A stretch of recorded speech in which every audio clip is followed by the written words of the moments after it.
right, perfect. So, Michael, how's it going? Good. Michael is a gentleman that I've found who knows quite a bit about the RPG mechanics. Could you maybe take a moment to tell us about yourself? Oh, I wasn't prepared for that one. So hi, I'm Michael. Mostly a software developer, but I've been uh, delving into RPG design the last couple of years. I came out with. I'm working on my third Kickstarter right now. I came up. Oh, Uh yeah. My screen filter fails me. Uh, there we go. Homebrewed oh. was the first Kickstarter I did. Um, full book. Dang it. And that was relatively successful. And then I've done a couple since, and uh, mostly homebrewing for my own games at home, and just kind of trying to figure out how things fit together. Mm-hmm. Yeah. I see.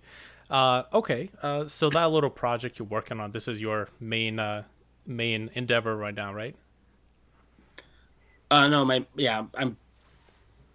I'm working on one right now. I see. That is my main endeavor. This is an RPG for children. Mm-hmm. And I think that's the first step that we have to talk about is what is your target audience? Mm-hmm. Because with this, I was trying to go for I want to get children into Dungeons and Dragons, Mm-hmm. and shortly after I did this, Dungeons and Dragons came out with a hey, you could play Dungeons and Dragons for kids. So obviously, other people were thinking about it as well. Uh, but I wanted to break down things into smaller numbers, easier to understand concepts, starting out with less abilities on your sheet. And so the design goals of something are very different. Like a role playing game are very different depending on who your target audience ends up being. I see. Okay, so this first question that you've put in, what is the target audience? So this is a it comes down, I think, to affordability. I want to say because the sort of project that I'm working on, I don't really see it being a massively popular thing that is, like a Nintendo Switch that's in every household. First of Mm-hmm. all, because of the logistics, right? I'm just one guy. Second, this kind of a project is, I think it's a very, very niche market. So it's Mm-hmm. an RPG game. It's a text-based game. So it's basically an interactive book. And from the limited knowledge that I know about these text-based games, this was kind of targeted towards book readers, Mm-hmm. an interactive world, an interactive book based on some of the documentaries that I've seen. So I think in that case, my niche market is very narrow. But I feel like if it's very narrow, I kind of have to nail it in terms of the RPG mechanics because I'm going to be targeting the sort of people that are veterans in the genre, and they'll be kind of expecting a certain baseline of competency when it comes to the RPG mechanics. If this was a more of a broad range genre, for example, with the game Fallout, which is what this whole project is heavily inspired by, it covers a very huge range. It's a shooter and it's an RPG game, so you have people from both worlds kind of fitting into that niche market, and it can sell to those people. In Mm-hmm. my case, I feel, at least I feel like, and there could be places that pictures I'm just not seeing. I feel like this is a very, very narrow market of people who can afford such a thing, and probably, I'm thinking what I'm looking to do is maybe keep it small in the beginning, Mm-hmm. just because again the logistics can kind of over encumber me very quickly of the Soto project. Mm-hmm. So when you say identifying your niche market, what do you think I should be looking for? So you've already kind of identified the complexity that people are going to expect. Mm-hmm. Again, if you're aiming for children, you want it to be simple. If you're aiming for people who are going to be adults, I mean, between the ages of say 25 and 45, so somewhere in that demographic, maybe even some older players, but they may not be as you specified this is a technology. Yeah. So you might look at older players and say, well, except for Dick Van Dyke, Mm-hmm. who's learning how to program, most people of his age don't, and so Mm-hmm. maybe they're not maybe I don't need to worry so much about um, accessibility of the rules, and more I have to focus more on the complexity and making sure that it's very full featured, and so that kind of leads into you want to avoid things like incomplete rules. You want to make sure that for every situation that can come up, there is a rule for it. That's a little bit easier in a game because anything that comes up in a program, because anything that comes up that isn't in the rules is going to be a bug, right? It's emergent gameplay almost. So when you're dealing with a just a written out game, you're going to see things where, oh, but I want to grapple someone. Oh, well, so they didn't write down rules for grappling, so we just have to make stuff up at this point.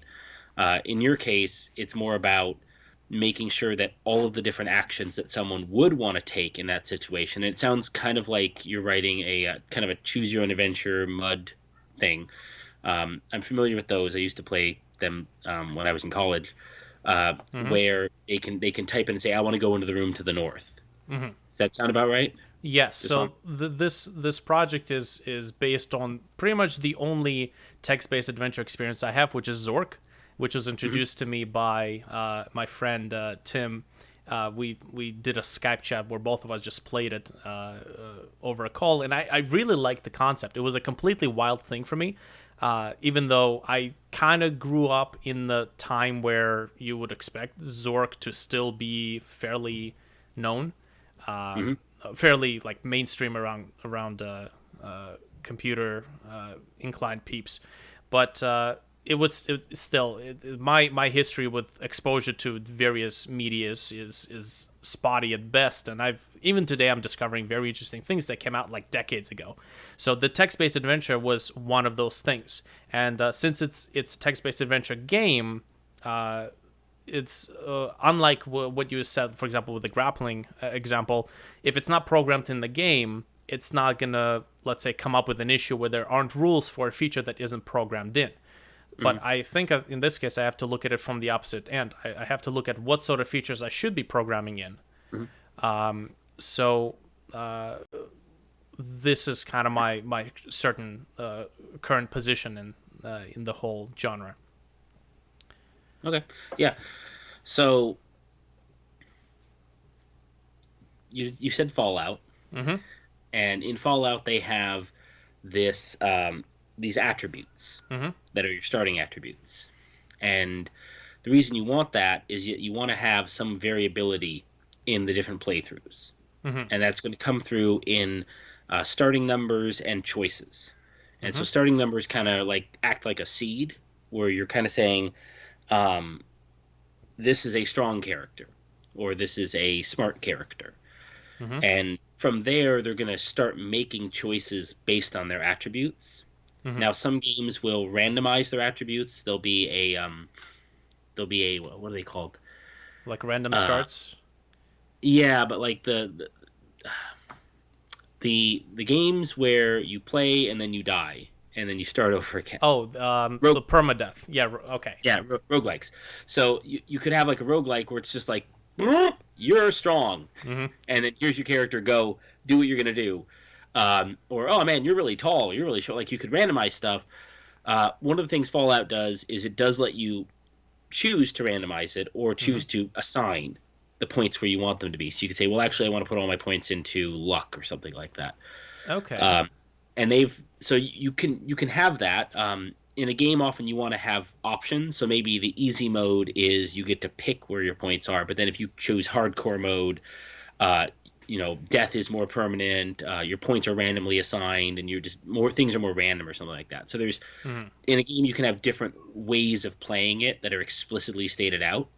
So that's something to think about. And then the attributes you want them to be categorized for the different activities the players are going to engage in. Different play styles? Different activities. So, for example, in Dungeons and Dragons, if you want to cast spells like a wizard, that's an intelligent thing. You're reading from a book. You're casting the spell based on your understanding of a book. If you want to swing a sword, that's a strength thing. So there's different activities. You're in combat, you're going to be using your strength, you're going to be using your dexterity. Mm-hmm. But when you're in a town, you're haggling, you might use your charisma, you might use your wisdom to spot like a thief or something like that. So Mm-hmm. the different attributes uh, not only represent different parts of your character, but also potentially different activities within the game that you might be engaging in. Mm-hmm. And so you can have the ability scores um, or attributes where they are all the way back, where they are very abstracted. They're very much just this is your body, this is who you are, physicality and mentally and things like that. Or you can have them where they are actually defining activities. So they can go all the way around there. And then further breakdown can be in skills. So you could say, diplomacy is a charisma skill. So it's influenced by charisma, but then you add on to it. So Mm-hmm. there's a couple of different layers there. So going back up to ability scores, um, what are the what are the different what are the different activities people are going to be doing in this game? They're going to be scavenging. Are they going to meet with other people, or it's post-apocalyptic? Are there other people to talk to? Mm-hmm. People as in NPCs or humans? Both cases. Either, both. Uh-huh. So definitely the world will be populated with NPCs, merchants, and lore givers. So basic NPCs you can talk to get some clues about the Mm-hmm. environment, the state, the backstory of the environment and the location, some factions. So that's directly borrowed from Fallout. When I'm roaming around in the open world, I can talk to a lot of characters and they can give me some piece of backstory. Will come in extra handy, especially in a text-based game. And for the different activities, something interesting, a parallel from the GDC, the Game Developer Conference talk from the Fallout developers for the very first game. An interesting thing the gentleman said, I forget what the name was of the presenter, but he said that they were going for a system where a single situation can either be the player can either talk through it, fight through it, or sneak through it. Mm-hmm. So this is kind of a parallel that I feel might come in relevant when you talk about different Okay. activities and stats and how they allow the players to act out their Mm-hmm. various play styles. Okay. So are those the three primary ways you're going to interact with the world? Well, Is these you're are going to talk to it, you're going to fight it, or you're going to avoid it? so this is at least a starting point from which I am getting into this RPG field. If this was a linear game, which I've done a lot, I would just kind of decide it on the spot. But now I'm looking at this where the player is the one who gets to choose, so I need to accommodate the system that gives the permission to the users and gives the ability to actually attack that situation from these various angles. Mhm. So aside from sneak through, talk through, and fight through, I'm wondering what else can there be.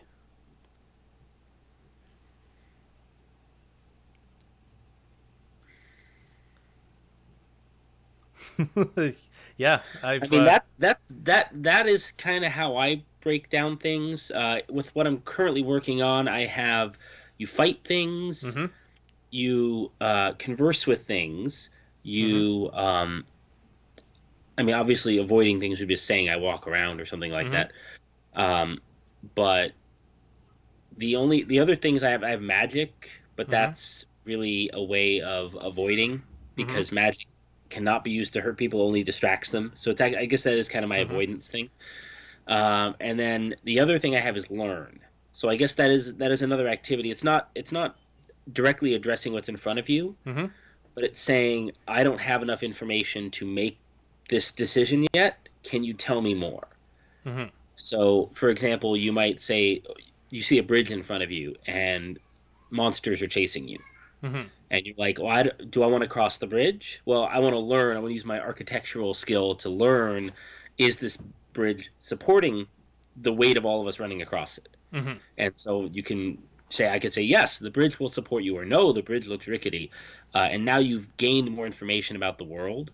Okay. So is your system right now? Is it real time, or like they have to like type things in quickly, or is it completely turn based where it waits for input?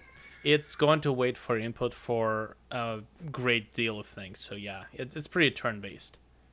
Okay, so if it's turn based, then yeah, absolutely. I think a Well, lot of point and click adventures, or even like text adventures, like oh, is it Hugo's House of Horrors or whatever? hmm You can just like literally just sit there like, what is that? What is this? What is this? Like you just want to know everything because you're going to give them a blurb, right, when they enter a room or when they enter a hmm situation, yep. but they want to know more. hmm And realistically, if you were actually in that situation, you would be able to look around and say, oh, there's a chandelier there. hmm But if in the blurb you didn't necessarily mention everything, and you can't info dump them like that, hmm uh, they can say, "Is there anything around here? Like maybe they're unarmed at hmm the moment. Is there anything around here that looks like a weapon? Do I see any weapons?" Okay. And questions like that. Maybe I don't know. You could consider having skills based around that, your ability to assess the situation, hmm or you could just say, "No, there's no skills associated with it. You're just everybody can just know what's going on." hmm Okay. I And kind of I kind of like information hiding like that, where it's like you're someone who's chosen a more stealthy path, hmm and so you're able to notice things that a big burly fighter might not notice, that grate over there that you can like sneak through into the sewer, but hmm you're more stealthy and you can. I see.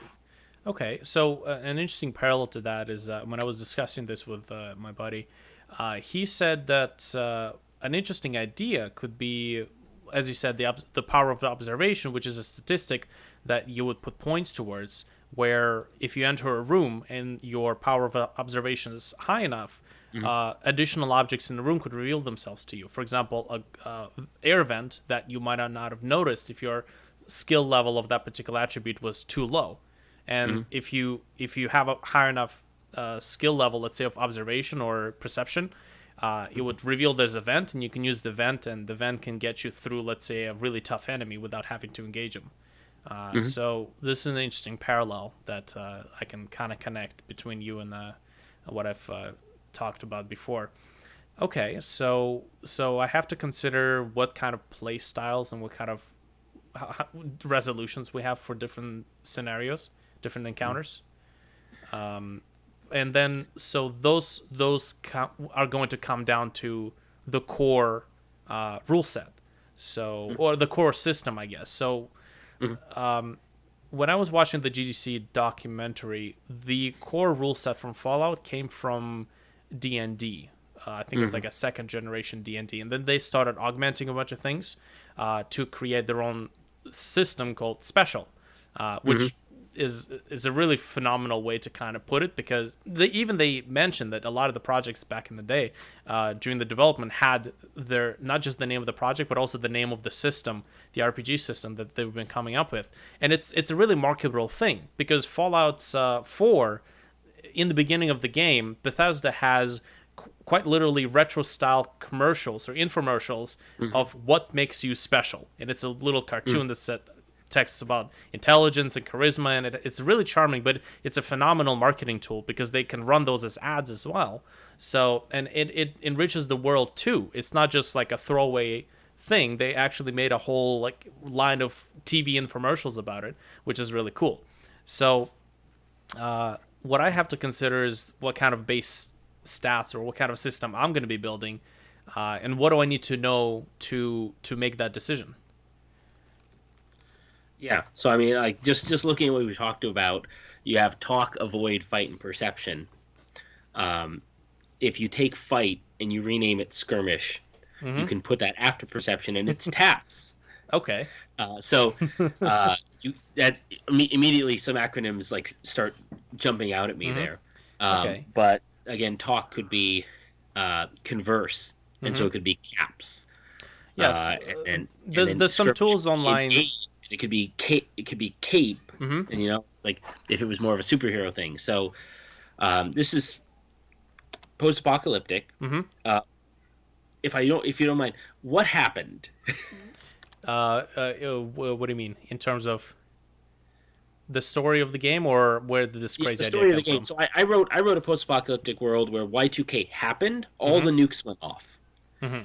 And so everyone is so shell shocked that they just stuck to the 90s, and it's all suburbs. Mm-hmm. So it, what created the apocalypse kind of informs my understanding of the world. So Mm-hmm. what happened in your apocalypse? So the general apocalypse reason I haven't actually written out. The reason Oh, being is because um, I try to separate mechanics from story, because mhm, for the story aspect, I'm going to be developing the story with my father, who's a scriptwriter, and mhm, he has this tool, the algorithm that he's been working for the past several decades, called Siren, which is basically an algorithm that allows you to analyze a story, and instead of piggybacking on the surface of like some sort of a bright case and general idea, it allows you to analyze the true meaning of the story. mhm. So it allows you to extract a theme, a starting point. It allows you to analyze, basically do the part of the story creation that usually takes up 90% of the energy. Yeah, but you definitely want it to be post-apocalyptic, not just futuristic or It's um, the aesthetic is basically the same sort of when you look at the journals, like the popular, not popular mechanic, but there's this one journal that's completely archived on the Google Books. mhm. They It goes back to like 19. Hold on a second. Let me actually take a look at this. Yeah, absolutely. Pull up supplementary things because I mean, if you're going for Fallout, there's so many different things that could have caused it.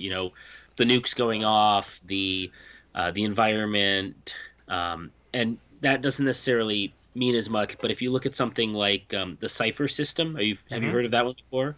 No, no. No. So Numenaria is, I think that's how you pronounce it. God, Mm-hmm. is a RPG written um, for in the Cipher system. That's their system, but Numenaria is like one of the worlds that they've written, and this is the eighth apocalypse in that world.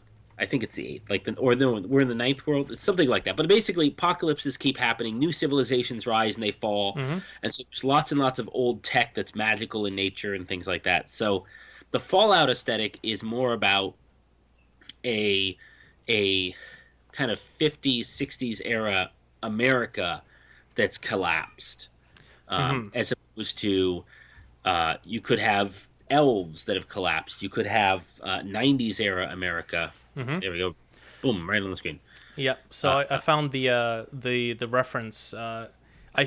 Is it me, or did Fallout really popularize the whole idea of like the '60s, the future as seen by the scientists and the artists of the '60s? Because that aesthetic is super pleasing to the eye in general. uh, So I think a so lot of that the yeah, sorry. you can go back to like starting with like Flash Gordon Mm-hmm. and a lot of the serials and how they envisioned the future into like leading into the original Star Trek series Mm-hmm. where the aesthetic is very based on their understanding of technology at the time. And so they have the robot, for example, in Fallout is very reminiscent of the robot from what was Leslie Nielsen's role. I don't remember what the name of the I don't remember the name of the movie. It's one of my favorite sci-fi movies, but Mm-hmm. it's very old, and the robot looks exactly like very very similar aesthetic, or very similar to the robot in what's it Lost in Space. Mm-hmm. So their understanding of how cathode ray tubes and things like that worked, and how that's how computers were built, and they had lots and lots of buttons and levers and things like that, and that's how technology at the time worked. So that was how what they projected into the future. It's a it's a very specific aesthetic, Mm-hmm. and so it stands up. Um, as it feels like as we've moved along, that aesthetic has has kind of collapsed. I feel like, yeah, I feel so too, especially if you take a look at architecture nowadays. If you take a look at the old towns that haven't had the old buildings demolished, they have a lot of personality in their architecture. And you look at a lot of like modernism, port modernism architecture, and it looks like stand-up coffins. Even brutalist architecture looks more interesting than what we have nowadays. So it's kind of a Yeah, shame. I think that our increasing ability to access all the different aesthetics means that if I want to listen to 1960s jazz, Mm-hmm. that I can, and that I can be part of a club of people who listen to 1960s jazz, and I don't necessarily have to interact Mm-hmm. with the people listening to 2015's rap hip hop scene. And so the scenes become more and more specific, but Mm-hmm. then also nothing new is made. It was an interesting thing in Star Trek, Mm-hmm. where they didn't have new music. They always kept going back to, oh yeah, Shakespeare, and as though nothing had happened in the last 1,000 years that mattered. And they're like, oh, I'm just gonna play some Beethoven now, or I'm gonna play. You remember that popular character Justin Bieber? Like it's like nothing happened in the Oh. last 1,000 years between like where we are now and then No creative. innovation, yeah. So, and it's like maybe that's kind of where we are. So it certainly is. Um, I've kind of gone back to the 90s, but it's difficult with my setting. But it's Mm-hmm. difficult because the 90s is already getting into that kind Yeah. of a mixture. Like there was a while people wore Jinko jeans, and there was a while where people like there was a certain style of rap that was popular, but it Mm-hmm. was like it's maybe 1 or 2 years. It's not like a whole decade. Yeah. Like there's like a feel for like the 60s or the 70s or the 80s even. You know, So something interesting about aesthetic, by the way, as a little tangent, something that I've noticed and other people have pointed out on the internet is that over the course of the time, the architecture, and especially if you take a look at the vehicles, we used to have a lot of these very vibrant colors, very vibrant aesthetics for the vehicles, and now it's just most people prefer like a black, gray, or white car. And it do you think maybe it kind of represents, let's say, the mindset of people nowadays, like that depression and that just the world not exactly being very colorful, bleeding into the aesthetic of people's preferences with architecture and vehicle choice? I don't know because a lot of new houses are actually kind of gauche. So I don't know. Um, hmm. Anyways, Okay. let's go back to those attributes. Mm-hmm. So again, I've got 4 listed down here. You want to talk to people. You want to Okay. avoid things. Mm-hmm. So some sort of stealth or something, or avoiding things, maybe Mm-hmm. dexterity. You want to perceive things, and you want to fight things. Mm-hmm. Is there? If we look at what special has, they also have so strength, perception, endurance, charisma, intelligence, ability, and luck. So they have a luck stat, Mm-hmm. and that's kind of a weird one for me because I have seen games that incorporate that, Mm-hmm. but it It kind of detracts from the player's skill, and it adds a little bit of randomness to it, or a little bit of like the universe kind of rolling the dice in your favor. In yeah. Fallout, mostly it reflects on the items you find in containers. So how many caps and how much ammo or how many valuable items you can find in like trash cans and containers. And also sometimes when you fire the weapon using VATS, the automatic targeting system, it Yeah, it has a higher that's chance of having critical hit on an enemy. mhm. I think like at least those are the two options that I know. Two effects of luck, Mhm. right? But it is kind of, as you say, it's probably not been done before Fallout, right? Oh no, I mean there's lots of games that have um so what's it called? Um there's a RPG where they have bennies is what they call them. Mm-hmm. Um which is or I guess in a more generic D&D has it now, hero points. Okay. Or inspiration or things like that where there are things you can spend to move fate in your direction. Mm-hmm.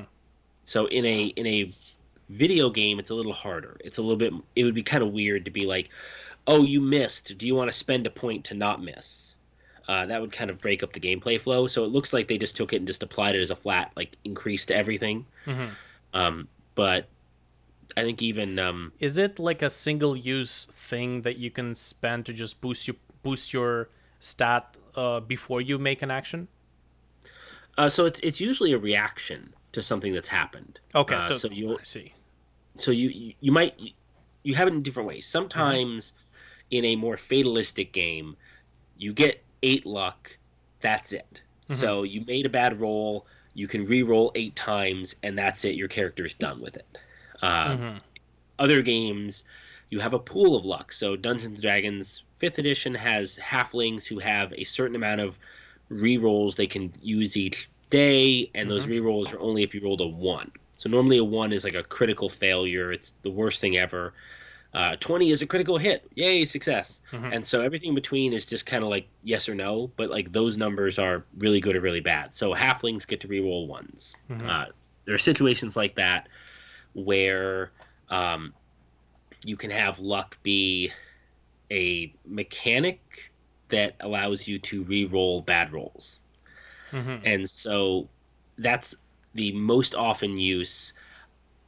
I can see. I don't know if actually. So they say it, but I don't know if under the hood how Fallout handles it. Is it actually like a your critical chance is higher, Yeah. or you missed a critical? We're gonna re-roll it for you in a certain percent. So like It's 60% of the chance before you're the critical, action. Yeah, it's before and the then action. 40% of the time when you fail, we're gonna re-roll that and you might succeed or something. Mm-hmm. I don't know how they're doing the actual lines of code there, but it is usually just something added on to, and it really is just giving you a reroll Mm-hmm. basically in the code where it's like, oh well, no, actually you did succeed, even though your normal stats wouldn't let you. Uh, that's I kind of have an issue with that because you're already rolling the dice and you're already uh, applying your stats to try and succeed.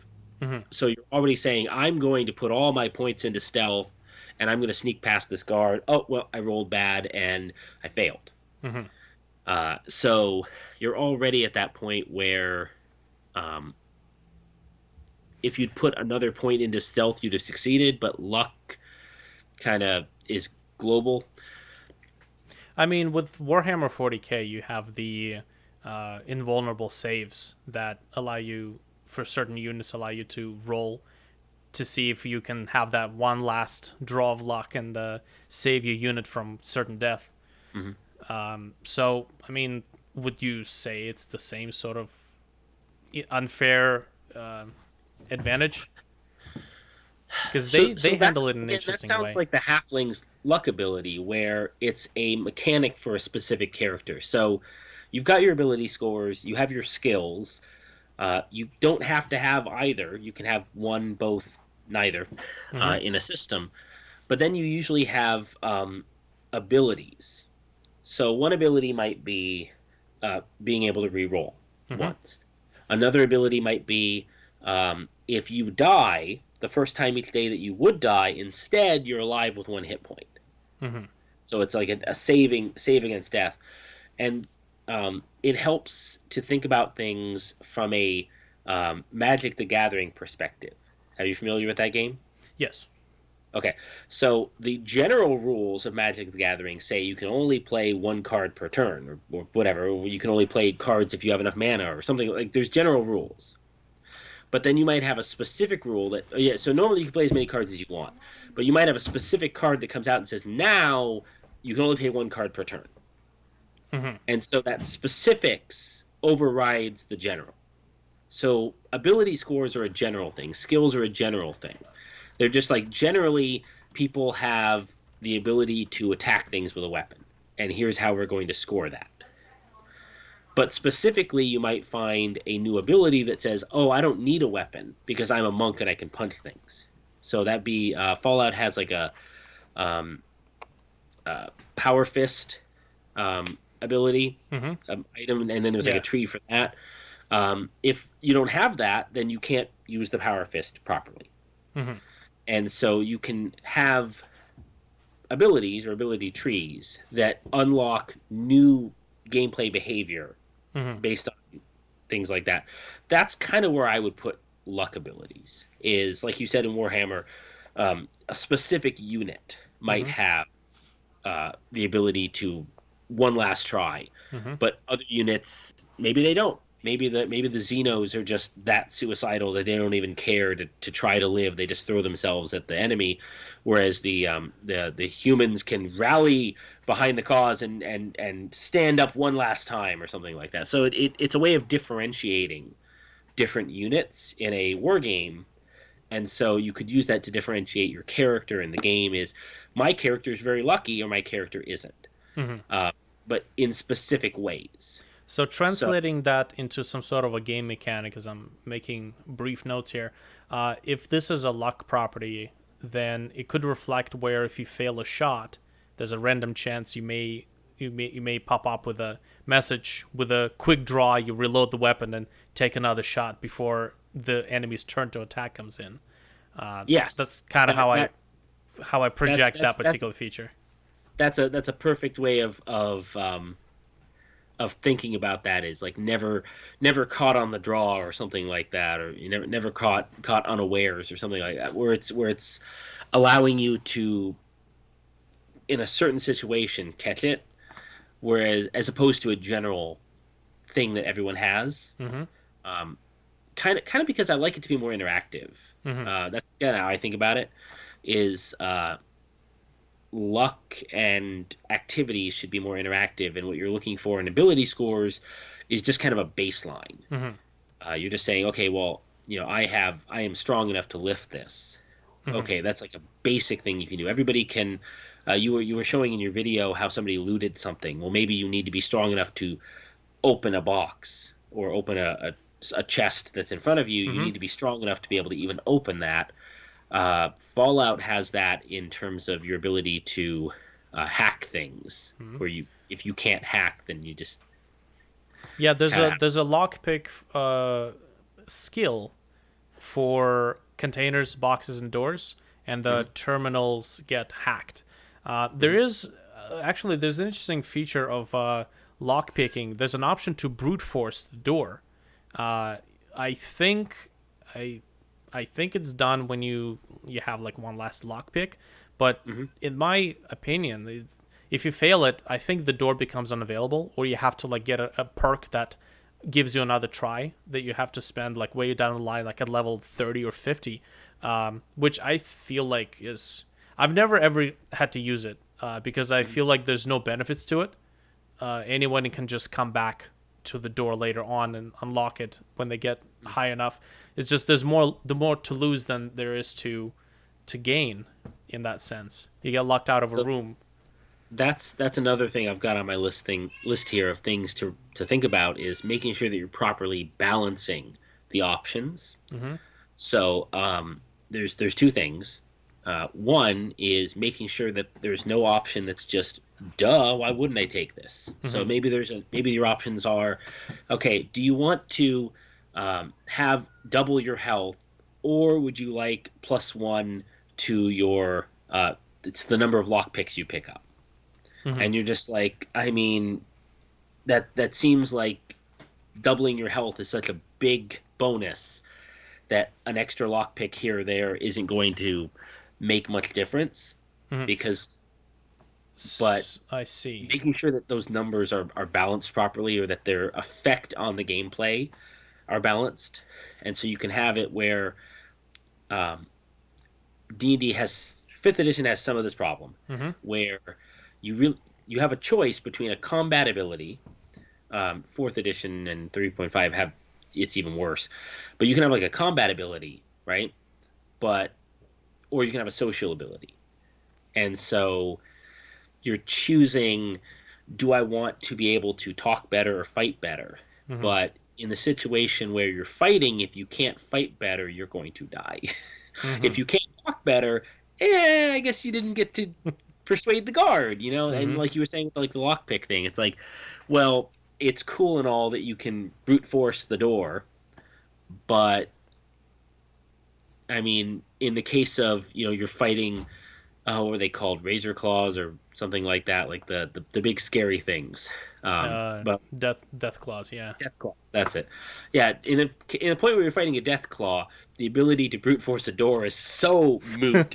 It's just like, I can't. I died to you in one swipe, but I could have brute forced the door, maybe. I mean, And so that's yeah, in Fallout 4, if it was handled in kind of a humoristic manner, in Fallout 4, when you target, when you take out the inventory item, the time doesn't stop anymore. It just slows down. So mhm. I think technically they could technically pull it off if, let's say, if you're being chased by a by a death claw, and there's an exit, but you're out of picks and you gotta brute force a door. If you fail to brute force a door, you get sodomized by a death claw. So, Yeah, but that has to be actually programmed. That has to be, and that's a very specific edge case. yes. So, um, what I'm kind of getting at is that the failure state for combat is death Mm-hmm. and the end of your game. Mm-hmm. But the failure state for conversations is often not death, Mm-hmm. and the failure state for um, what's the other thing? Hacking or noticing treasure is not death, Mm-hmm. and so people will spend points to be strong enough to not die, and then they will start putting points in other abilities. And so Mm-hmm. they'll be as strong as they need to be in order to win fights. And then at that point, there's no longer any point in spending into it. And then they'll be like, okay, well, now I can spend points into being able to talk to people. Mm-hmm. So if you're programming the game, you have all the control over this. If conversing with people Mm-hmm. can do things like convince them to join you in fights, or convince them to give you better weapons, or benefit your fighting. So being able to notice something allows you to find the shotgun 10 levels earlier or something Mm-hmm. like that, to where and you make this clear in the mechanics of the game or in the introduction to the players, where they know that, oh, fighting is cool, but if I notice, I might get other things that help me fight. If I fight certain things, I might get things that help me talk. So one thing there, for if you kill a death claw and you get its claws, Mm-hmm. a certain person wants that. So the ability to fight is what allows you to continue that conversation. So you want to have all of the stuff interconnected, and you want to think about how these different abilities interact with each other. Mm-hmm. And then the other thing is you want to make sure that no abilities are too overly complicated while other ones are simple. So you were Mm-hmm. discussing the brute forcing, and then the ability to go back and unbrute force a door with you have the higher level. That feels very complicated. Yeah. Um, I can use Power Fist and hit thing is very, very simple. Mm-hmm. And I almost feel like it's too simple compared to that other option. Mm-hmm. And you get into what D&D has a problem with, the fighter wizard, where the wizard is like, cool, so I've got this 3-page spell that, I cast it, and then I roll these dice, and then this happens. In a role-playing game around a table, you have to wait for everyone to go. In a video game, you don't have to wait for that, Mm-hmm. but it does create such divergent gameplay from each other that it might be difficult for you to program enough, to Mm-hmm. where, like, well, the option is, and that's a thing to decide, is in one that I recently worked on, I had, traditionally you have fighter, mage, thief, cleric. Those are like the 4 main classes. Mm-hmm. In the OSR community, people will often drop the thief, or they'll drop the cleric. Uh, they very rarely drop the fighter, but sometimes they'll drop the wizard, or they'll have a fighter, thief, cleric, or some other combination. Mm-hmm. I drop the thief and the wizard, and so I have a cleric and a fighter. Mm-hmm. And so the cleric is the magic user kind of character, but their magic is much more muted, and so it's much easier to balance that against a fighter than it is the wizard against the fighter, and things like that. Mm-hmm. And then you also have to consider, like, if you notice what they did with the thief and why it's so divisive for people, it's that the existence of the thief implies that other characters may not be able to do what the thief does. Mm-hmm. So before the thief, if the fighter wanted to pick a lock, he would be like, okay, well, you have a 1 in 6 or 2 in 6 chance of picking this lock. But now that there's a thief and they have a specific ability for lock picking, Mm-hmm. now the fighter doesn't have the ability for lock picking. Can the fighter lock pick? Mm-hmm. Like, is that a thief exclusive ability? So when you get into the point of classes or builds, is often more how they're described in video game role playing games. If you're looking at a build, if that build has special abilities that other builds can't even attempt at all, like they can't be bad at it.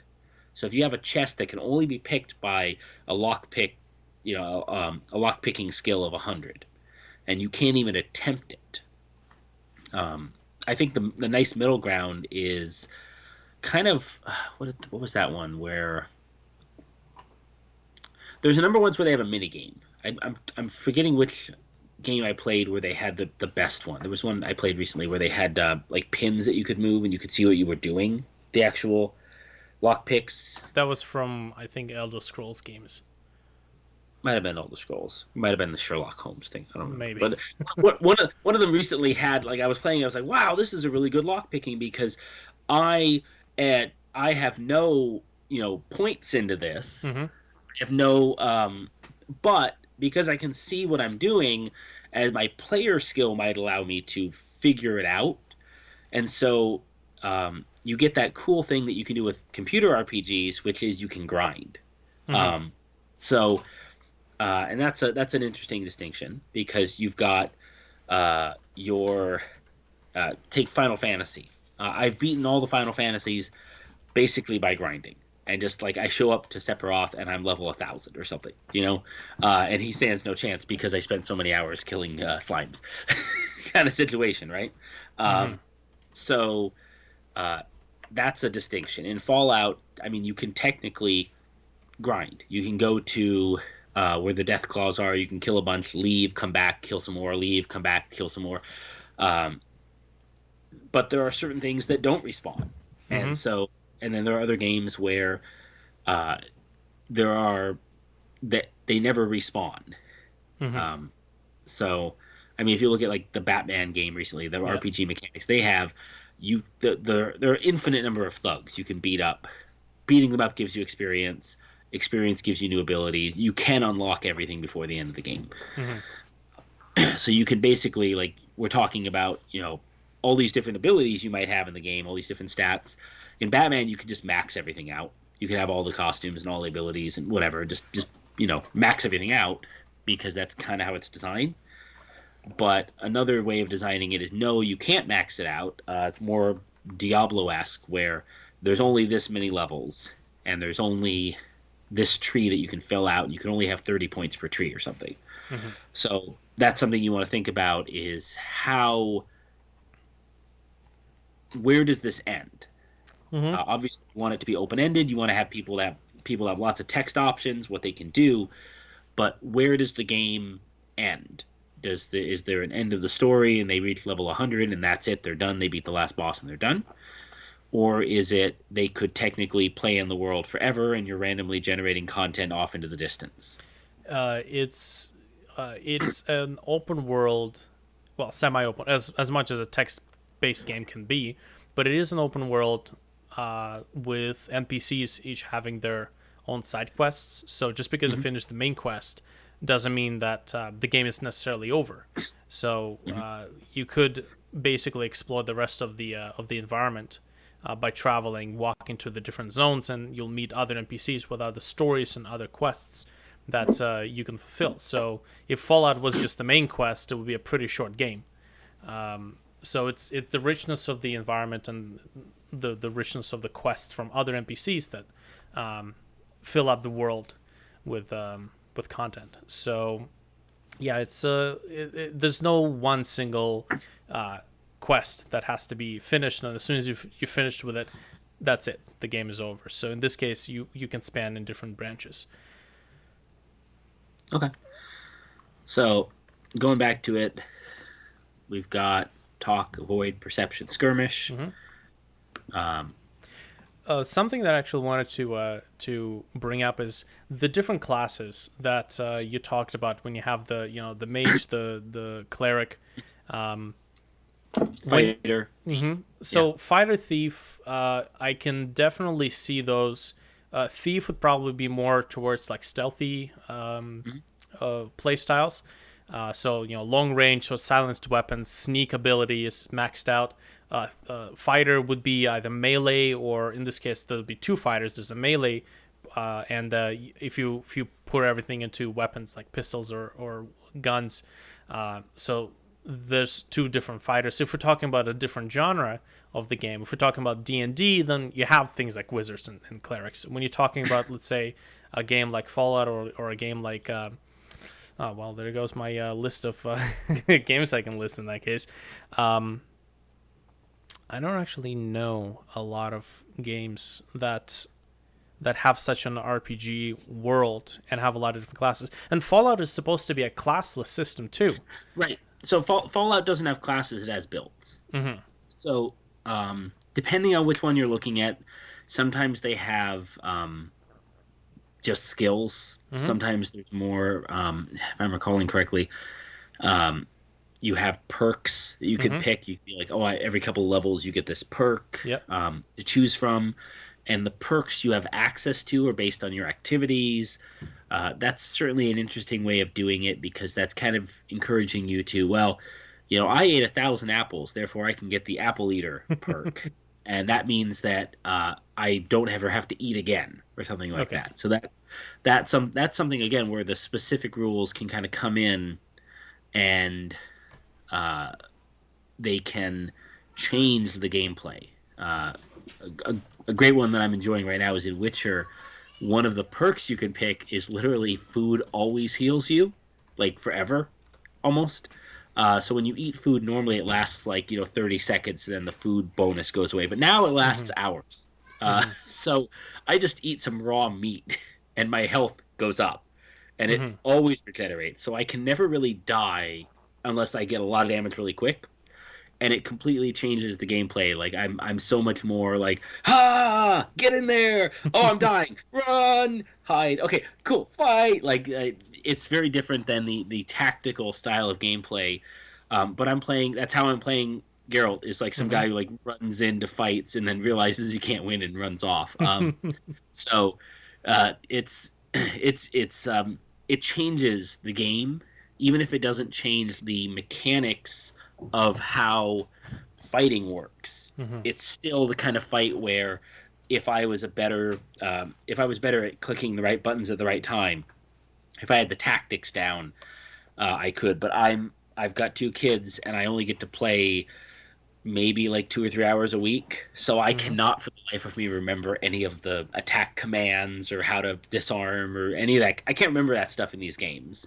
So the way Mm-hmm. I play it is just this raging barbarian with as much health and armor as I can find, so that when I do get into a combat situation, I'm not just going to die. Mm-hmm. So that's what I'm talking about. Like with your audience, like, are these people who are going to sit through your game? Are they going to play it for hours and hours and hours, or are they people who are going to pick it up every once in a while and drop it down? Uh, that kind of influences what kind of perks you're going to add, what different options you're going to add to do the playthrough, because you might have people who, and I don't hate it, but there are games where they take away the gameplay. I And it's see. just, you get to go through the story. I think some of the Mass Effects did this, where you can literally turn the combat down to like basically nothing, Mm-hmm. and it's just cutscene after cutscene. You're basically watching a movie at that point. I But see. if somebody wants to play the post-apocalyptic game you've got, it looks really cool. Like you've got like the Pip Boy kind of thing going on, Mm-hmm. and they really want to play it, but they're just bad. Uh, there's no way. I've beat all the Dark Souls, but again, I can't get Geralt to kill like one harpy No. properly. So I have to like resort to like throwing bombs at them and stuff. Like even though that's not how you're supposed to do it. Like I have to like lay ambushes for like trivial monsters just because I don't remember the gameplay mechanics of how to do it because I haven't played in a while. Mm-hmm. Um, but you know, sometimes you'll have people come along and they can beat all the Dark Souls games naked with a club, and then you have another person who they get the full armor because they're like, I can't take hits, I can't take hits. Hmm. And so you want to have different ways to support that. And I'm going to say I don't think attributes are a way to do that. I think that's more of a perk Hmm. gameplay kind of thing. We were discussing luck earlier, where you can have um, luck abilities that maybe people want to invest more into that or something like that. But that's different than the core ability scores or the core skills that reflect the actual gameplay. So the lockpick, a note that I made a little while ago, the lockpick skill, the way Fallout handles it is that any door that is above your lockpick level is automatically inaccessible to you. So Hmm. you cannot go through it until you get lockpick level to a certain amount.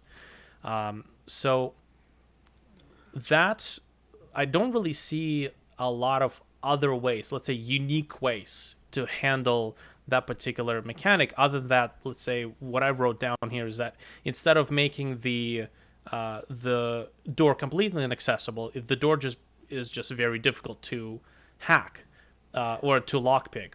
So this kind of ties down to how I'm going to be handling the lockpicking mechanic on the piece of hardware.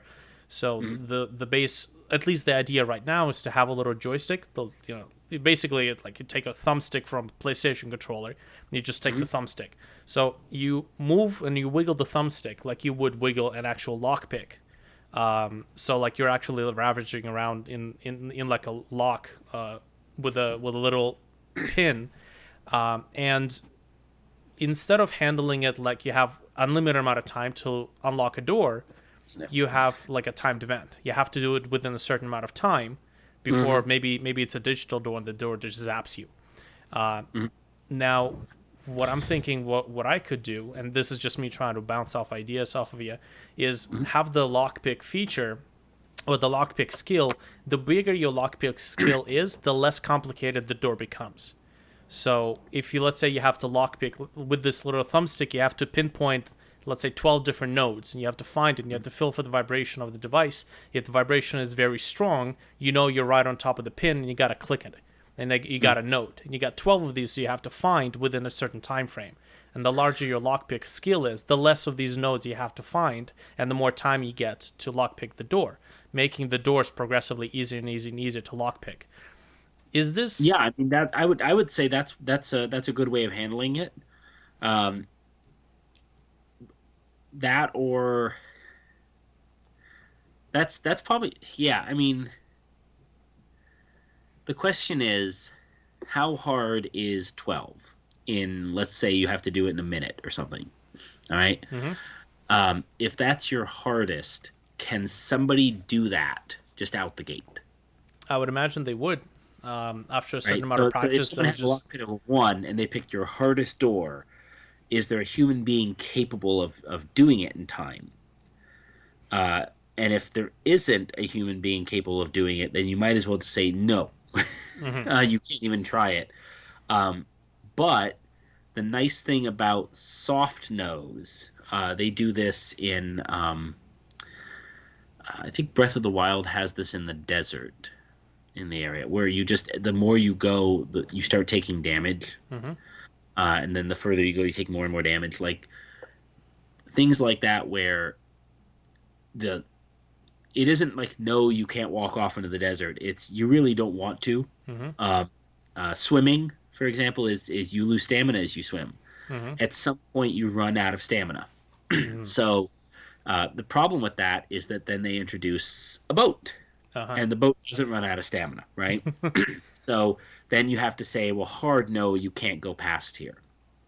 Um, but I definitely prefer soft nose. I Mhm. think those are much more immersive and to the world, Mhm. and they're also much more uh, diegetic, where they're part of the world. Obviously, a harder door is harder.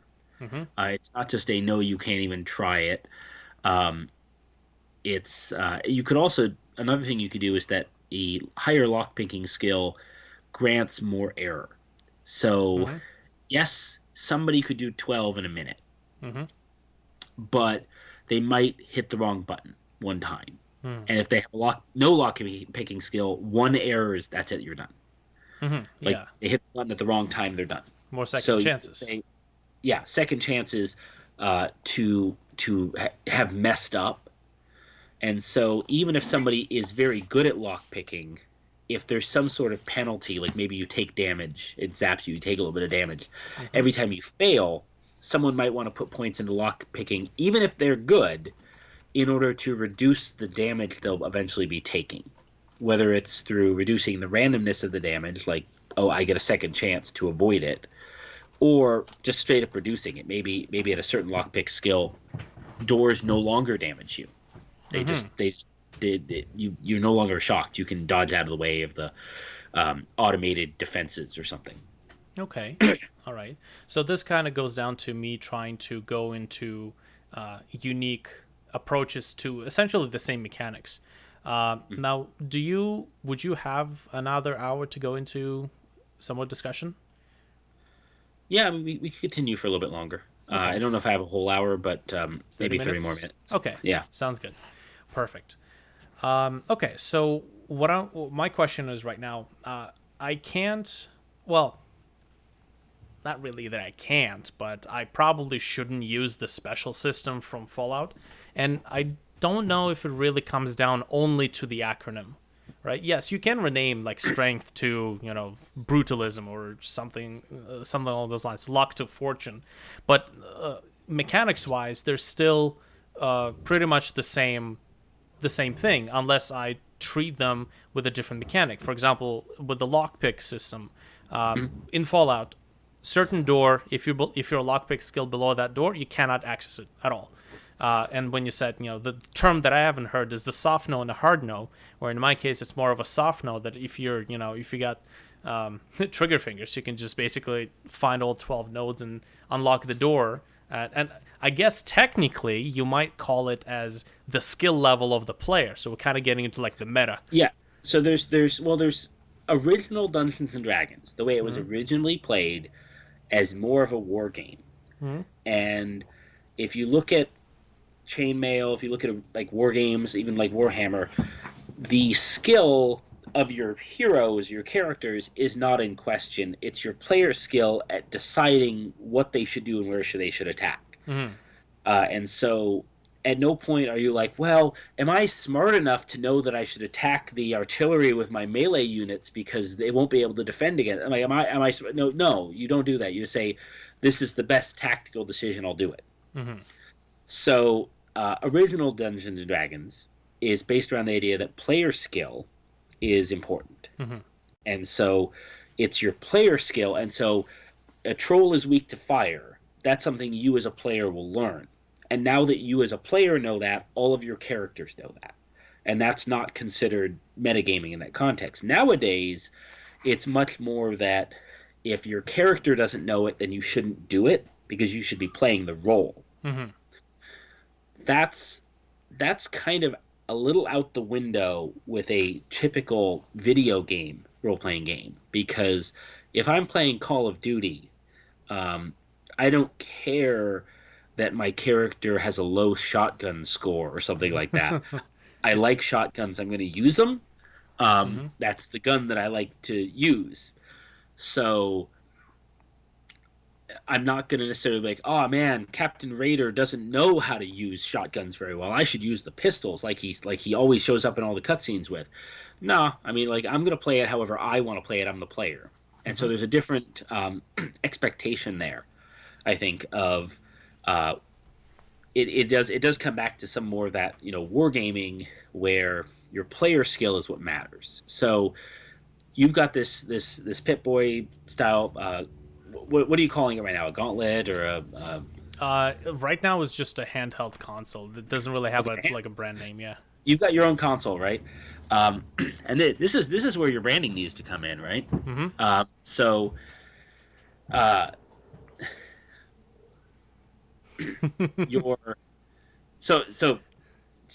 go to that really briefly. Like I said earlier in our conversation in text, I made a space game called Laser, Mm-hmm. And you've got your leadership, your so laser LA, leadership, athletics, Z S. I used S for this, didn't I? But stamina, endurance. No, A was academics or something like that, or education. Mm-hmm. Anyways, like each of these letters meant something, right? And so those were your core abilities, and I didn't use them just as um, you didn't have a lock picking skill to go with it. You had an Mm-hmm. accuracy score, and Mm-hmm. so your accuracy was your ability to shoot with guns. So there was no sub skills or anything. It was just your accuracy. Mm-hmm. And so when you wanted to shoot with a gun, you'd roll your accuracy. You can absolutely do that. Where maybe lock picking is one of your core, that is part of your acronym, that is part of your branding. If you say, okay, lock picking, guns, knives, and mouth flapping. I don't know. You've got these are your different, because again it's a text based thing, so uh, you have specific actions you can take. So if you wanted to take each of those actions and say they're a stat and Mm-hmm. balance those, that's one way you can do it. Mm-hmm. Uh, but I see. How how vital is it that I have to come up with like a very unique, very distinct RPG system? Because Bethesda has their special, and they have something else in their Oblivion games, Elder Scroll games, and mhm. Obsidian, after they couldn't get the rights to make another Fallout game after Fallout New Vegas, they went off to make their own RPG game, which was Outer Worlds, and that is also an RPG game. And I opened it up when I started playing it. I was just immediately overwhelmed with this whole new terminology that I've not really seen in a game. And again, I haven't really played a heck of a lot of these like shooter RPG mashups. But the terminology it's a whole new terminology to me at least, and I found it to be kind of overwhelming. Especially when I start one of these RPG games, like when I started Witcher 3, I felt like an old fart. I'm like, oh, I have to learn this game. Come on, really? I have to I have to get into these stats and I have to figure out. And it's a complex UI. I found the UI to be complex in that game, Mhm. and I found it a chore to actually learn it. So my thought is, Yeah. do I have to make a new like a totally new unique RPG system that the users have to kind of spend time learning and getting acquainted with, or should I maybe find like an open source template and maybe So go with something I that's already definitely think established? you need to have your own thing, because I don't know of any open source Fallout ones that are good for video games. Mm-hmm. They're all most existing systems are based heavily around the idea that you're going to have another human operating the other end, Mm, and that human is going to um, account for and handle any bugs that mm-hmm. show up at all time. I see. So again, the grapple rules in many games, there are grapple rules, Mm-hmm. but people throw them out the window and they use whatever they want to use because it doesn't fit what they want. Mm-hmm. Um, I just learned a great one, which is you roll dice equal to your level. So say you're Mm-hmm. level 10 and your enemy is level 8. You roll 10 sided die, they roll 8 10-sided die. Whoever has the biggest number wins the grapple. Ah. And I'm like, wow, that's really simple and easy. And in a table situation, that's great because you're a level 5 fighter fighting 4 level 1 orcs. It's 5 of your die versus 4 of their die. Really simple to understand and to say, oh, I get why this works. Mm-hmm. Uh, what you've brought up is a interesting uh, thing called information hiding. Mm-hmm. So one thing you could do, eventually people will figure it out. If you have enough players, enough monkeys at keyboards, they'll figure it out. Um, but in Fallout, you get a list of perks you can pick from, Mm-hmm. and if it didn't tell you, I don't remember if it doesn't tell you why you get to pick that perk. I've considered games where never really fully written them out, but I've considered ones where you level up and it's like, would you like to have +1 strength? Would you like to have a new magic spell? Or would you like to have +10 carrying capacity? And it's just picking uh, level up options from a list.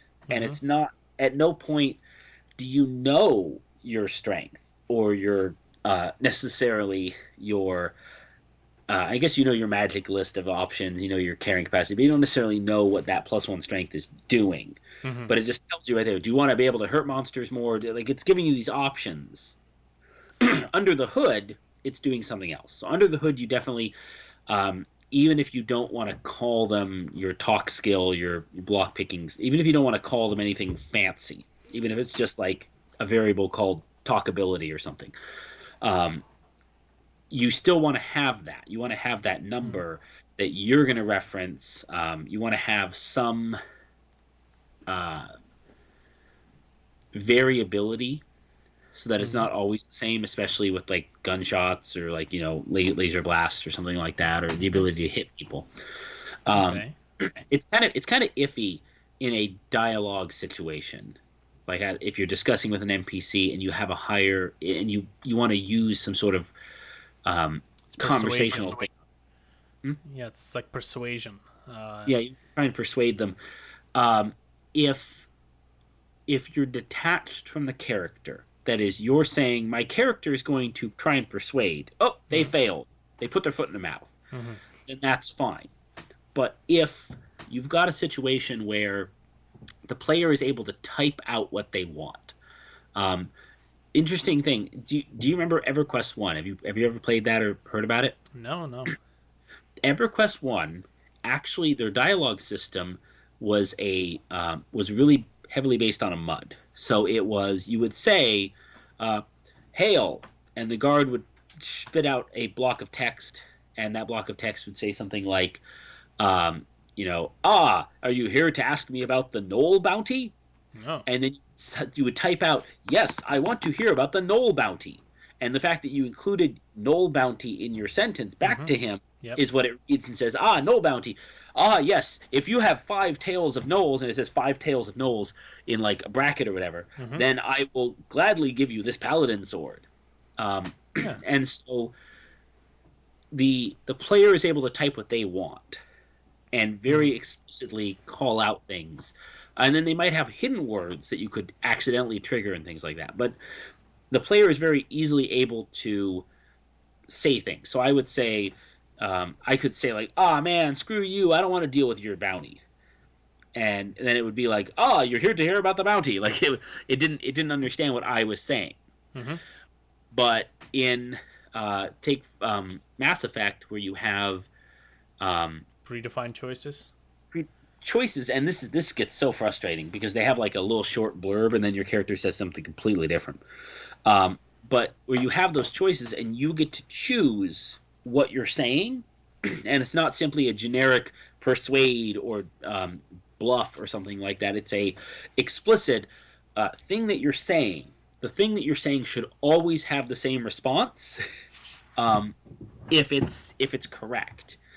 Mm-hmm. And the place where the randomization should come in is when your personality might affect it. So there's this meme of a really hot guy coming into a cubicle and saying something, and the girl's like, "Oh yes," and then a much less attractive pimple faced obese guy comes in, and she's like, "Oh no, HR, help!" And so your charisma, your ability to present what you're saying, your argument or your statements, could affect the response. And so that's where your charisma randomization comes in. Like what is the you have a good charisma, so you have a higher chance of not flubbing your line. But oftentimes you might be just stating fact, like just telling Mm. somebody the fact of something, and it can get frustrating. So It kind uh, of. Okay. Sorry. I just have this image in my head where games like Fallout and Elder Scrolls, they give you the ability to customize the facial the build of your character. So you basically make this hideous monster with like a charisma of 100, and you just Yeah. Yeah, man, people do that where they pull the eyebrows all the way down so you can't even see their eyes anymore, and they've got the nose sticking all the way out. And they're like, but they're charisma very, is at 100. yeah, they're very charismatic, and everyone loves them and falls at their feet. But that's a kind of a verisimilitude thing for players, is whether or not their choices matter, or whether it's all just a dice roll. And I'd say a good balance is kind of 50-50, where it's taking into account some dice roll, but also what you've chosen and what your other options were. Uh, I yeah. see. So So I should spend some time figuring out some sort of a unique approach to handling. There's so many aspects that you can either automate or you can make it into a gameplay or a stat mechanic. You gotta find a place where to draw the line.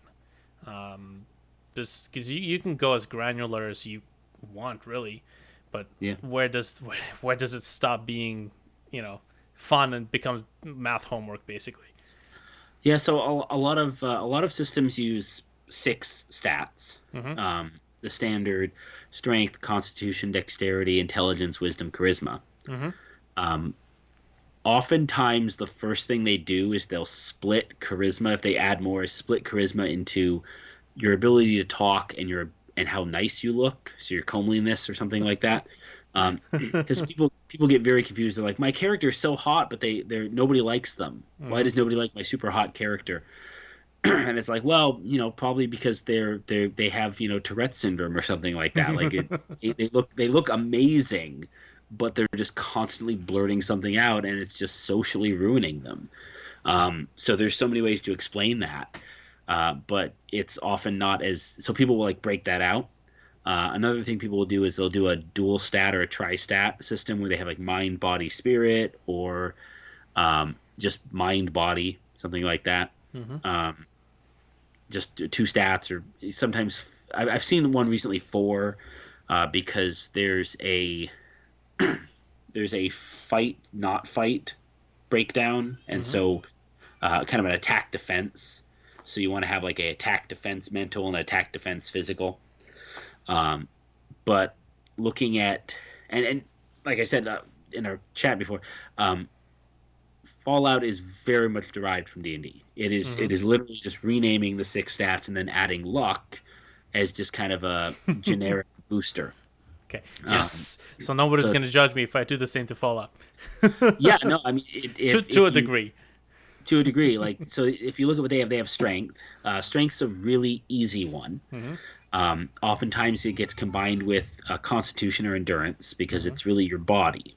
But you might want to have a character who is strong, but like they can lift things, but they can't handle their drink or their poisons.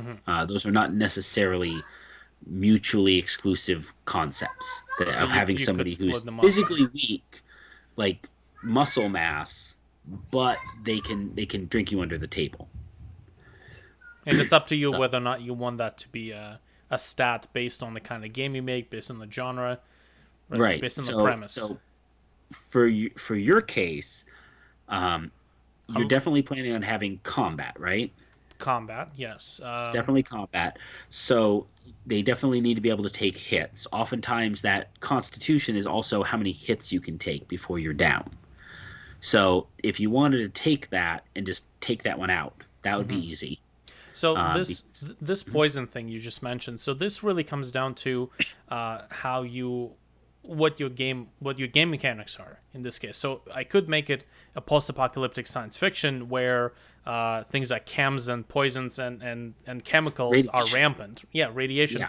And all the let's say chemicals and waste is rampant all over the environment, which means that it would be a game where your resistance to various chemical compounds would be a stat that I would incorporate into the system. Right. So like Metro. Yeah. Okay. Have you heard of Metro before? The FPS game or something else? Yeah. Yes. So you have gas masks and other sorts of equipment that you can choose to buy. I mean, it's not exactly a role playing game Yeah. in the regard of having stats, but you Mm-hmm. can choose to stock up on more or less, or go searching. If you search certain areas, it's very poisonous, and so you're risking getting too much exposure in order to possibly get something nice out of it. Mm-hmm. So that is certainly a trade-off right there. So that's gonna come down to whether or not that's a part of your game, is poisons and diseases and things like that. They often are a part of the post-apocalypse, is rampant disease and mutant creatures and things like that, where um, even what was that one? The one with Will Smith did it. Is that the Where one with Jaden, or is that no, his solo movie? I Am Legend. it was a solo movie where he's basically fighting vampires, right? So basically, the human race was wiped out because vampires showed up, and they're basically kind of like zombie vampires, and they're the new humans. And spoilers, skip to this part of the video. Spoilers, they're actually very human. They think he's the bad guy, and so they're trying to kill him because he kills them. And so they're the new humans. They're just kind of different from us Did mentally or whatever. did they talk in the movie? Yeah, they can Okay. talk. They All can right. talk. They have So it's. civilization and everything.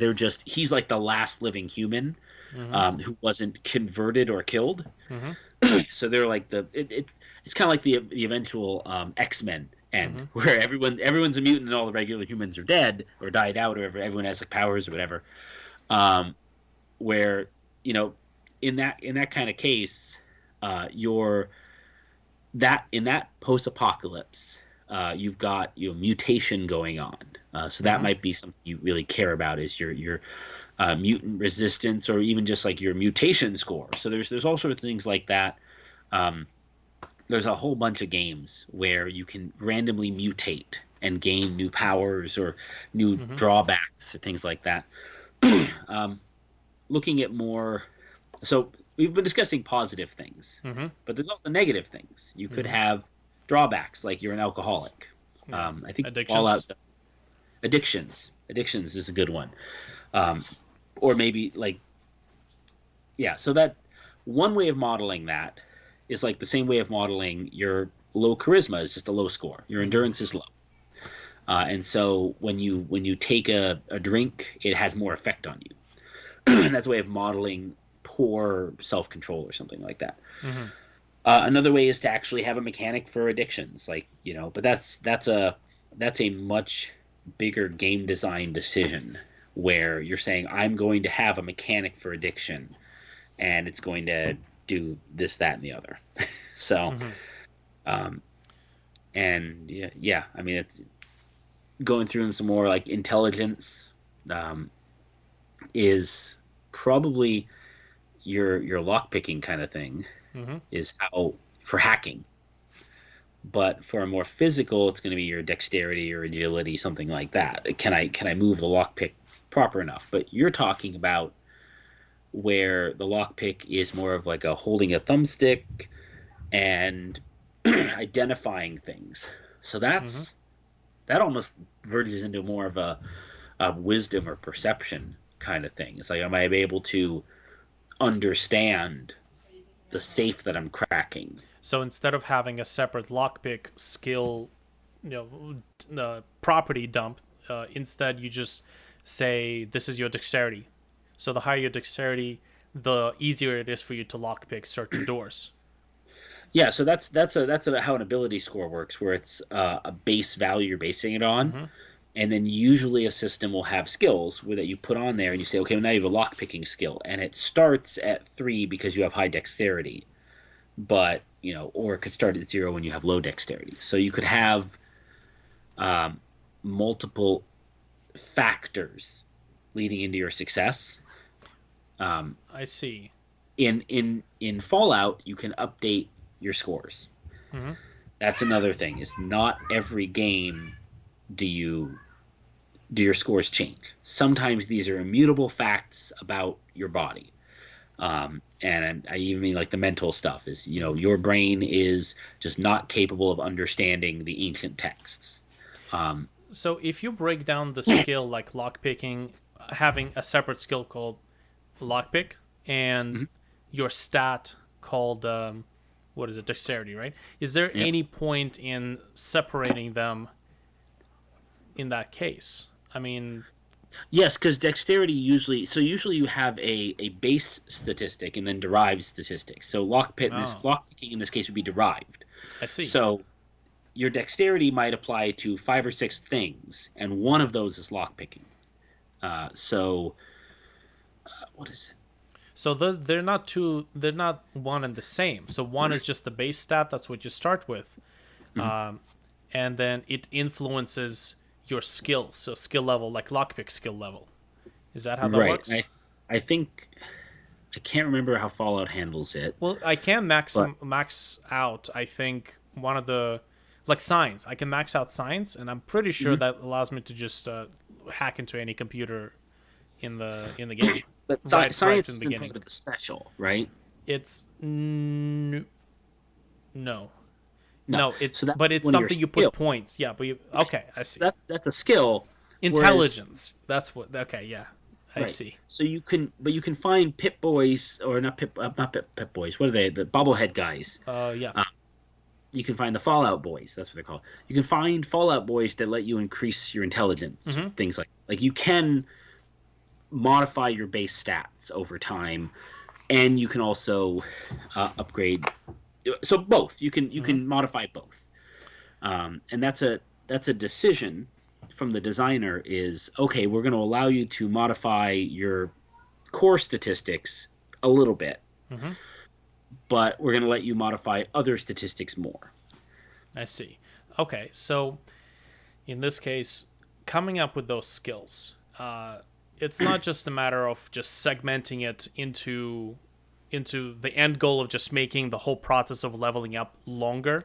There's Mhm. got to be more meaning to it, shouldn't there?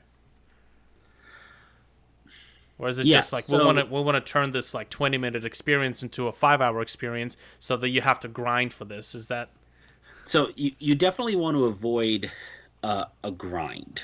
mm-hmm. You want every moment to be engaging in some way or fun. You want your core gameplay. Like speaking for someone who makes video games occasionally, you want the game to be fun, but you also want there to be lots and lots of content and lots of progression. Mm-hmm. So, for example, in the thing I'm working on right now, I have I think 4 learning skills: architecture, bushcraft, medicine, and uh, language. And Okay. so those are the 4 things. And those 4 things, my skills, I don't have lockpicking Mm-hmm. because lockpicking is handled by attacking the door. Oh. Um, so when you want to lockpick, it's just an attack roll with the lockpick item. And so your since items are the only place in my game where I put bonuses to attack, I can say, well, this is a +1 lockpick, and I can kind of gate that on. You're carrying +5 lockpicks, therefore you're a great thief. I kind of gate that out. Mm-hmm. But like the learning thing is so those are the 4 skills where I was like, well, they're not really. Those are the 4 different aspects of the world people playing this experience will want to know. So in your case, if lockpicking is a core gameplay mechanic, you want to have a stat for it. Uh-huh. I see. Whether that stat is a skill or is tied into equipment directly. So sometimes your gear, and as you play the game, uh, maybe your charisma allows you to buy better lockpicks or something like that. Like you could have weird like pathways to get to stuff. Mm-hmm. Um, that like or your intelligence allows you to craft better lockpicks, something like that. There's also different ways you can kind of structure that depending on how you want the gameplay to flow. So is lockpicking, lockpick something you just find, and then it's something intrinsic to you that you're better at using them, or are they a tool that you learn how to make better ones? I see. Those are 2 different paths to get there. They're both equally valid. So Um, identify the core gameplay mechanics that you're planning on having in your game, the major gameplay mechanics, the one that are really define what it is that the player does, and then that will dictate what sort of stats and what sort of skills you're gonna end up programming into the project. yeah. I see. Yeah, Okay, so and that actually answers a lot of questions in that case. So in this case, I can concentrate on seeing what my gameplay, what it is the player can do in the world. What are the major parts, like getting sick, crafting, fighting, right? Talking to NPCs, being able to interact with, let's say, hardware. Because I'm a huge science fiction buff. I love, especially when there's like horror, science fiction, and mystery come together. And I love when old technology gets revived. Like I at some point I went into the YouTube sinkhole where I've spent like 3 hours watching how people revived old motorcycles and cars, and like they would literally dig out cars from these swamps and relaunch them almost on the spot. And I was like, oh, all technology is alive. So I'm like, that's the sort of stuff that I really like. So I would probably use a lot of that in this particular game, just being able to go into these abandoned buildings and bunkers and being able to interact with hardware. So if that's a basic mechanic, then I should probably think about some sort of stats, like being able to interact with science-based hardware, military-based hardware, being able to, and there's like levels to military-based hardware, like low level, high level, and like high-grade military level, and then your stat will determine whether or not you can even comprehend what it is that you see in front of you when you look at these pieces of hardware. yeah, I mean that could be As an example.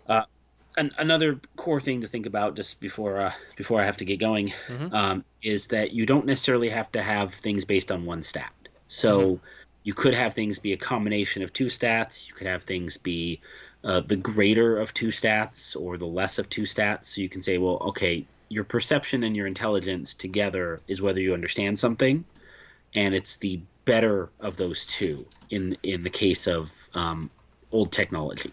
Mm-hmm. But your perception and your dexterity is what generates your ability to lockpick. So the two stats together derive another statistic that you There's can improve. there's a couple of places in Fallout games where, based on the different stats you have, you can either have good speech or have good medicine. Especially with Fallout New Vegas, you can either heal these soldiers for the NCR, or you can, I think you can talk your way into getting the surgeon to perform a risky operation. So there's two different stats, but they result into two different results, or two different passages to solving the same problem. But what you're saying is that what we can have also as an option multiple stats. You have to fill the criteria, have both stats filled in order to achieve a certain end goal. Yeah, you could also do that as well. Yeah, you could say I have to have both high charisma to be able to say it properly and the intelligence to understand the complex equation that I'm explaining. So Okay, you don't that's necessarily have you don't just have to understand the quantum equation. You also have to be able to explain it to the other scientists so that they can implement it properly. Because if you don't, then they don't. So okay. All right. Well, I think that actually puts me on a pretty good path. I've certainly came out more knowledgeable in this field than I did coming in, so thank you for that. I think that I'm going to think about the core mechanics and what is it that the core features of the game are, and core gameplay features, and then I'm thinking maybe we can do another one of these consult videos, but more kind of brainstorming and diving into the features, maybe how one thing can apply in certain scenarios. yeah, make a list of the different activities and how they can be Mm-hmm. derived. Yeah, so we've taken a look at more of an abstract picture, so maybe with the next ones I can go into details, think about some more specific stuff. I don't think I can Sounds good. just do this alone.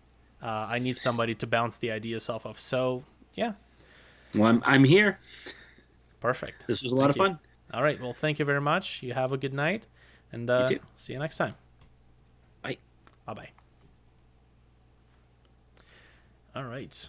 Thanks, everybody, for watching. I'll see you in the next one.